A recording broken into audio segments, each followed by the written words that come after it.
Chers étudiants de la filière SV-STU, bonjour. Je vais vous présenter dans cette vidéo la première séance du cours de biologie cellulaire. Ce cours est adressé aux étudiants du semestre S1 du tronc commun de la filière SV-STU. Le cours de biologie cellulaire se compose de deux parties. La partie 1 sera consacrée aux constituants chimiques de la cellule, l'étude de la membrane plasmique et le hyaloplasme. Cette partie sera traitée par les professeurs Oufdou Khalid et El Gharmani Abdelhi. La partie 2 portera sur l'étude de la structure et le rôle des organites cellulaires. Cette partie sera traitée par moi-même, le professeur Mirkouk Mohamed, et le professeur Cédric Esti. On va commencer le cours de la partie 2 par une introduction dans laquelle on va présenter tous les organites qu'on va étudier. Comme vous le savez, il y a la cellule eucaryote et la cellule prokaryote. Une définition plus détaillée de ces deux termes vous sera donnée dans la vidéo de la partie 1 du cours par le professeur Oufdou Khalid. En général, une cellule prokaryote, c'est une cellule à noyau mal organisé, c'est-à-dire un noyau qui n'a pas d'enveloppe nucléaire, pas de nucléoplasme, avec une absence des organites cellulaires. L'exemple qu'on peut donner, c'est celui des bactéries, qui ont une organisation simple avec une paroi sous laquelle il y a une membrane plasmique qui entoure un espace, le cytoplasme. Ce dernier, c'est-à-dire le cytoplasme, contient l'ADN, l'ARN, des ribosomes, des enzymes et des molécules.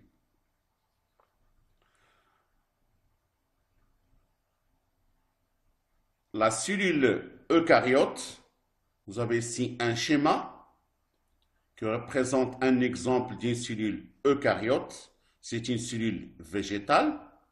La cellule eucaryote présente un noyau, un vrai noyau, bien organisé, avec une enveloppe nucléaire, un nucléoplasme et un nucléole.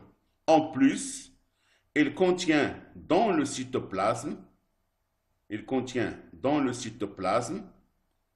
des organites cellulaires. Une cellule eucaryote peut être une cellule animale, comme ça peut être une cellule végétale, comme l'exemple qu'on a ici.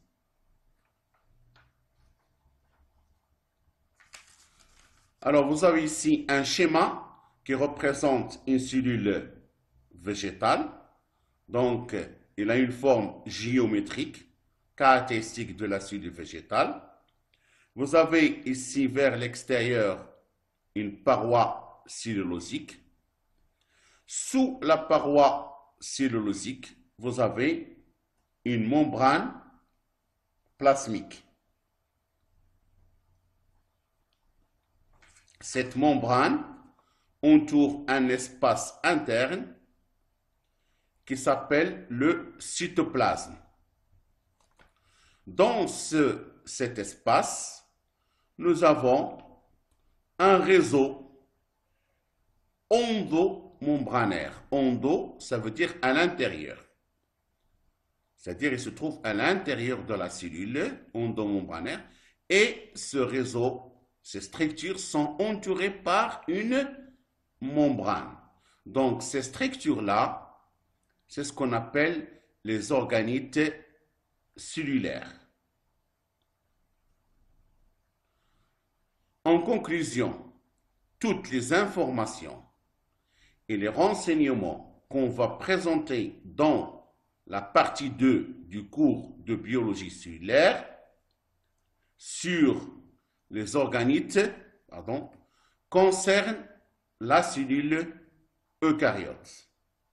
D'une manière simple, les organites que vous voyez dans le schéma suivant, les organites cellulaires, existent seulement dans la cellule eucaryote. Que ce soit une cellule eucaryote animale ou végétale, comme l'exemple qu'on a devant nous.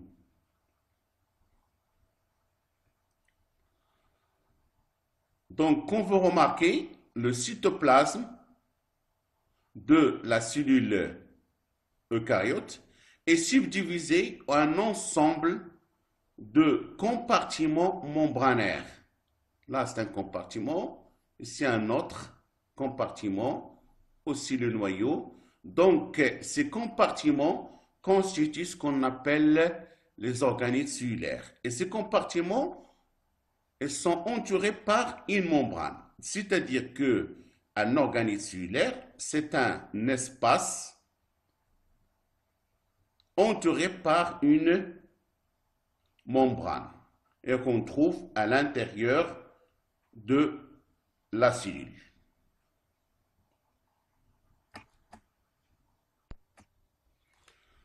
Pour étudier ces organites cellulaires, on va les subdiviser en deux groupes. Il y a les organites cellulaires qui sont entourés par une seule membrane et il y a les organites cellulaires qui sont entourés par deux membranes, c'est-à-dire double membrane ou encore enveloppe. Alors, on va commencer avec les organites. On va présenter tout d'abord les organites qui sont entourés par une seule membrane. On va commencer par le premier organite, c'est ce qu'on appelle le réticulum endoplasmique. Vous avez déjà étudié donc cet organite dans votre cours du baccalauréat, le réticulum endoplasmique, c'est-à-dire, donc de temps en temps, je vais traduire des mots en arabe, ce qu'on appelle ash-shabaka cytoplasmia. Donc, comme vous le remarquez, vous avez ici le réticulum endoplasmique et vous avez aussi un autre réticulum endoplasmique. Mais vous remarquez qu'il y a une différence entre les deux, c'est que ce réticulum qui est à côté du noyau, il a sur sa surface membranaire des petites particules, ce qu'on appelle les ribosomes. Alors que celui-là, vous avez sa face membranaire, elle est lisse. C'est-à-dire, il n'y a pas de réticulum, pardon, il n'y a pas de ribosome. Donc, ce réticulum, on l'appelle le réticulum endoplasmique granulaire. Rugueux, c'est un ancien mot. Maintenant, on utilise granulaire, c'est-à-dire REG, Shabaka cytoplasmia al-muhabbaba. Et vous avez ici le réticulum endoplasmique lisse parce qu'il n'a pas de ribosomes sur sa membrane, ce qu'on appelle le réticulum endoplasmique lisse, REL, الشبكة السيتوبلازمية الملساء.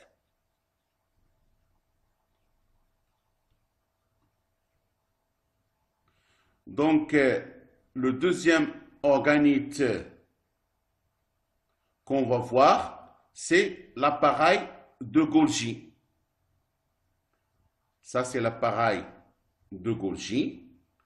Donc, on l'appelle Golgi parce qu'il porte le nom donc, du chercheur italien Golgi qui a découvert donc, cet organite. Le troisième organite, ce qu'on appelle les lysosomes. Donc, un schéma de cet organite ne figure pas dans cette photo. Donc, de cette photo, il n'y a pas présentation des lysosomes. Donc, le troisième organite, c'est les lysosomes. Et le quatrième organite, ce sont les peroxysomes. Aussi, ils ne figurent pas dans ce schéma. Donc, les quatre organites qui sont le réticulum endoplasmique, c'est-à-dire les deux types de réticulum, REG, REL, l'appareil de Golgi, les lysosomes et les peroxysomes sont les quatre organites qui sont entourés par une seule membrane. Alors, les organites qui sont entourés par deux membranes, il y a les mitochondries. Voilà. Les mitochondries, ils sont entourés par deux membranes. Vous avez étudié déjà au baccalauréat la mitochondrie.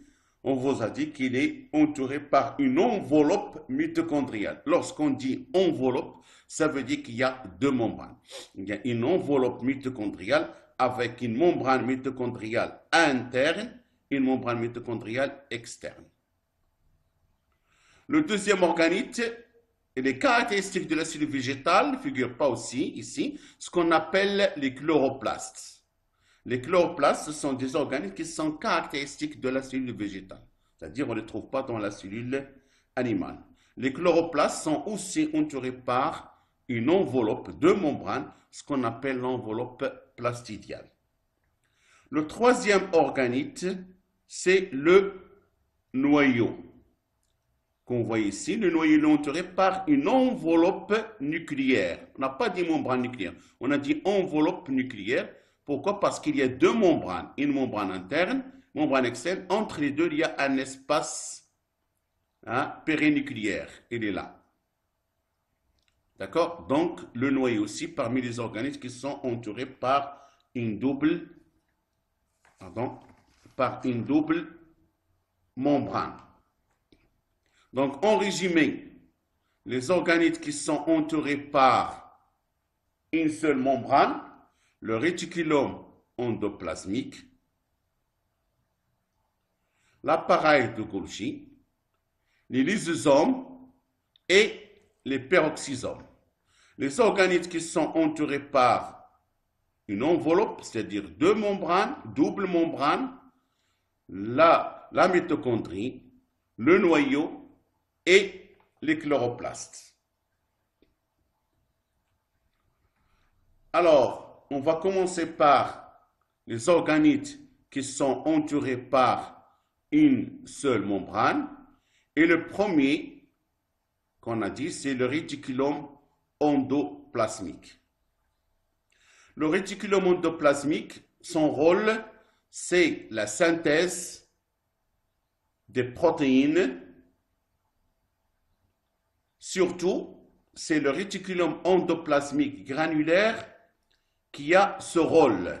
C'est c'est-à-dire le rôle de la protéosynthèse, la synthèse des protéines.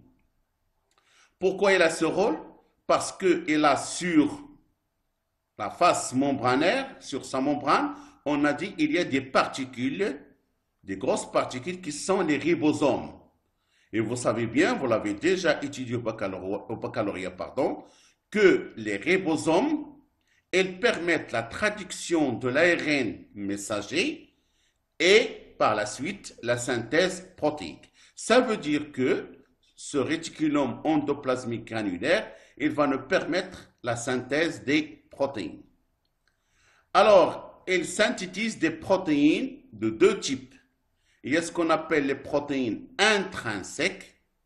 Alors, comme le mot l'indique ici, ça veut dire à l'intérieur, c'est-à-dire ce sont des protéines qui seront utilisées par la cellule pour entrer dans la composition des membranes cellulaires. Et il va synthétiser une deuxième catégorie de protéines, ce qu'on appelle les protéines à destinée extracellulaire, c'est-à-dire ce sont des protéines qui seront sécrétées, libérées vers l'extérieur de la cellule. Un deuxième rôle du réticulum endoplasmique, c'est la synthèse des lipides. Et ce rôle-là, il est attribué au réticulum endoplasmique lisse. Si vous vous rappelez, on a dit qu'il y a deux types de réticulum. Il y a le réticulum endoplasmique granulaire qui est sur sa face membranaire, les ribosomes, et qui permet la synthèse des protéines. Et il y a le réticulum endoplasmique lisse qui, sa face membranaire, ne contient pas de ribosomes, c'est-à-dire il est lisse. Son rôle, c'est la synthèse des lipides. Aussi, le réticulum endoplasmique, il a un autre rôle, c'est qu'il est un réservoir intracellulaire, c'est-à-dire à l'intérieur de la cellule, du calcium. Il stocke le calcium, et ça, vous l'avez déjà étudié au baccalauréat, vous avez déjà étudié le rôle du réticulum endoplasmique dans la libération du calcium lors de la contraction musculaire. Le deuxième organite qui est entouré par une seule membrane, c'est l'appareil de Golgi. Son rôle au niveau de la cellule, c'est le stockage et le transport des lipides et des protéines qui ont été synthétisés dans le réticulum endoplasmique. C'est-à-dire, tous les lipides et toutes les protéines qui sont synthétisées dans le réticulum, ils vont être stockés et transportés au niveau de l'appareil de Golgi. Le troisième organite qui est entouré par une seule membrane, ce sont les lysosomes. Les lysosomes, c'est comme l'estomac de la cellule. On les attribue à l'estomac de la cellule. C'est-à-dire, le rôle, c'est la digestion cellulaire. Donc, les lysosomes, ce sont des vésicules, des petites vésicules qui sont entourées par une membrane et qui ont un rôle de la digestion des constituants au niveau de la cellule. Donc, pour assurer ce rôle-là, elles contiennent à l'intérieur des enzymes digestives. Donc, ces enzymes digestives, elles vont hydrolyser, elles vont digérer des macromolécules, des grosses molécules et des petites particules qui viennent de l'extérieur de la cellule. Elles peuvent aussi dégrader des organites cellulaires qui ne fonctionnent plus, qui sont devenus inactifs. Le troisième organite qui est entouré par une seule membrane, ce sont les peroxysomes. Ce sont aussi des petites vésicules qu'on trouve dans le cytoplasme et leur rôle, c'est qu'ils permettent la diminution de la toxicité de certains produits toxiques. C'est-à-dire, il y a certains produits toxiques qui vont entrer dans la cellule. Alors, c'est les peroxysomes qui vont diminuer la toxicité de ces produits par deux types d'enzymes, des oxydases et des catalases. Les peroxysomes contiennent deux groupes d'enzymes, les oxydases et les catalases. Ces deux enzymes vont leur permettre de diminuer la toxicité de certains produits. Maintenant, on va passer aux organettes cellulaires qui sont entourés par une double membrane, c'est-à-dire une enveloppe. On va commencer par les mitochondries. Les mitochondries, leur rôle, c'est la production de l'énergie sous forme d'ATP. Et l'ATP, synthétisé par les mitochondries, il est nécessaire à l'activité de la cellule. C'est-à-dire que toutes les activités de la cellule qui seront réalisées au niveau de la cellule ont besoin de l'ATP qui est synthétisé par les mitochondries. Vous avez déjà fait un chapitre au baccalauréat sur la synthèse de l'ATP par les mitochondries. Le deuxième organelle qui est entouré par une double membrane, c'est-à-dire une enveloppe, ce sont les chloroplastes. Alors, les chloroplastes, on les trouve seulement chez la cellule végétale, pas dans la cellule animale. Leur rôle, c'est la photosynthèse, ce qu'on appelle en arabe at-tarkib dawi. C'est-à-dire quoi? C'est-à-dire la conversion de l'énergie solaire, l'énergie lumineuse, en énergie chimique sous forme de molécules organiques à partir du CO2 et H2O. C'est-à-dire que la plante, on va lui donner de l'eau, d'accord?